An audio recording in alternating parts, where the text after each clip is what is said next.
عبداللہ بن مسعود رضی اللہ عنہ ان کا ایک واقعہ آتا ہے، نسائی کی روایت ہے، انہوں نے کہا رسول اللہ صلی اللہ علیہ وسلم کو فرماتے ہوئے سنا ہے کہ اللہ تعالیٰ چہرے کے بال اکھاڑنے والیوں پر، جسم گندانے والیوں پر، دانتوں میں جو ہے رگڑ کر جو کھلا کرنے والیوں پر، وہ رگڑ رگڑ کے کھلا کرتے تھے، رگڑ کرنے والیوں پر لعنت فرمائی ہے، کیونکہ ایسی عورتیں اللہ کی تخلیق کو بدلتی ہیں، اللہ نے جیسا پیدا کیا جس صورت اور شکل پر اس کو بدلتی، اس لیے لعنت ہے۔ واقعہ یوں ہوا، ایک بار عبداللہ ابن مسعود رضی اللہ عنہ بیان دے رہے ہیں، کہا لعنت ان عورتوں پر، قرآن کا درس دیتے تھے، جو گوندے اور گندوائے، لعنت ان عورتوں پر، جو نقلی بال لگائے، لعنت ان عورتوں پر، جو چہروں کے بال اکھاڑے۔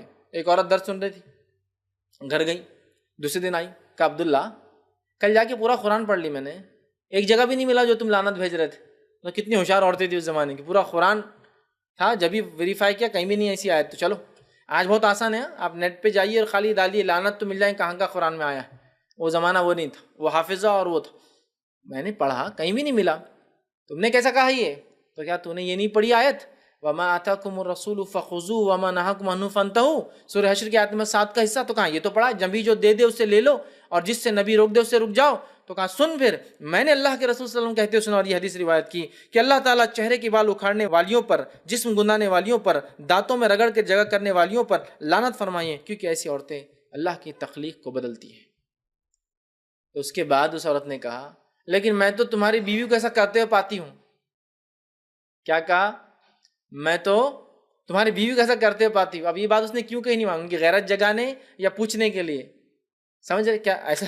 تو انہوں نے کہا اگر وہ ایسا کرتی تو وہ میرے نکاح میں نہیں رہتی، اگر وہ ایسا کرتی تو وہ میرے نکاح میں نہیں رہتی تھی، کیونکہ جس پہ اللہ لعنت کرے ویسی عورت ساتھ کیسے رہیں گا ایک صحابی؟ وہ میرا نکاح میں نہیں رہتی۔ یہ صحابہ کا معاملہ تھا دین پہ عمل کرنے کے اس میں۔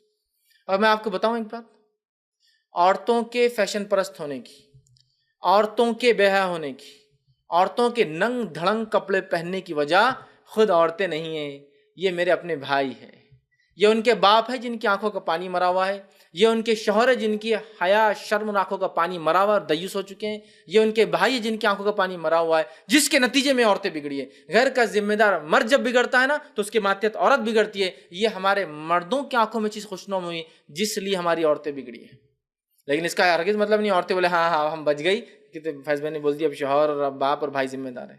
آپ کی اپنی پکڑ ہے، جلیں گے تو آپ اپنا، اس کو تو صرف نہ بولنے پر سزا ملے گی، کرنے والے کا تو الگ۔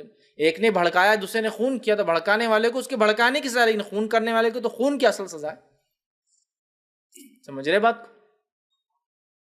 یہ مردوں کی دی ہوئی ڈھیل کا نتیجہ، یہ ہماری خواہشات کا نتیجہ، جو ہم چاہتے ہیں دوسری عورتوں کو دیکھیں تو ہماری عورتوں کو ویسا دیکھ کے ہم کو برا نہیں لگتا ہے۔ تو اس گھر کے مرد دیوس ہے، بے شرم بے حیا ہے، جس گھر کی عورتیں یہ ساری چیزیں کرتی ہے، بے پردہ فیشن پرستی اور ایسی چیزوں کو کھلے عام لوگوں میں کرتی ہے، یا ایسی چیزوں کو پسند کرتی ہے۔ تو کہا میرے